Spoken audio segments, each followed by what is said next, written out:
Rajeswary Venkitaramanan reading 80 words English Shorthand Dictation. After dictation, you translate the shorthand outlines into English. That is most important. Okay, we can start.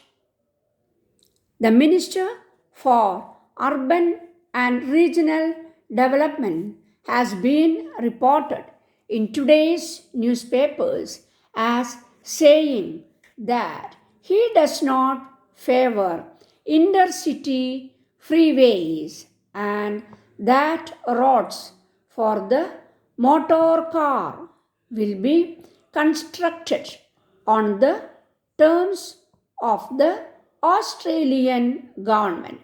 I asked him, does this mean that the Australian government will give money to the states for road construction only on the condition that none is spent on inter-suburban freeways? My attention has been drawn to a statement by the Minister for Transport in Victoria to the effort that I should not meddle in state affairs. His comment related to my statement on freeways. The responsibility for the road policy of the Australian government comes under the joint administration of my colleagues, the Minister for Transport and myself.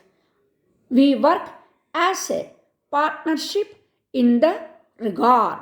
The question of freeway and road investment in cities is important. One of the basic policies put forward by the Prime Minister at the last election was the government's policy on cities. The government believes that freeway and road policy is an important aspect of investment in cities. We realize that the motor car has to be accommodated for a lengthy period, and we know from overseas experience that the motor car has become a monster in the inner city areas.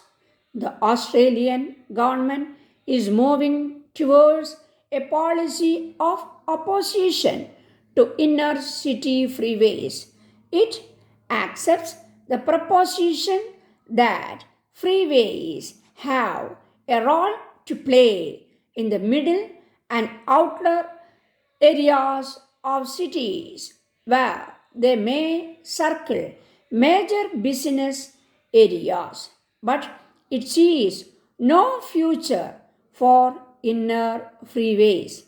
I stress to this Parliament that the Australian government's policy in regard to cities is that all its investment, whether that investment is in freeways and roads under the Commonwealth Aid Roads Act, whether it is under the Commonwealth State Housing Agreement, or whether it is in our new proposals for sewerage in our new cities program, in our land commission, or under the Grand Commission is interconnected. The Australian government is involved in cities. We will be working in cooperation with state and local government authorities. We want the three levels of government to work as a partnership because we believe that to be the only way that the problems of Australian cities can be solved. Will the treasurer explain to the House why the government, in its first budget, has ignored Australia's central economic problem, inflation? Will the honorable gentleman further explain why he failed the budget context to give a detailed outline of the government's proposals to deal effectively with this problem?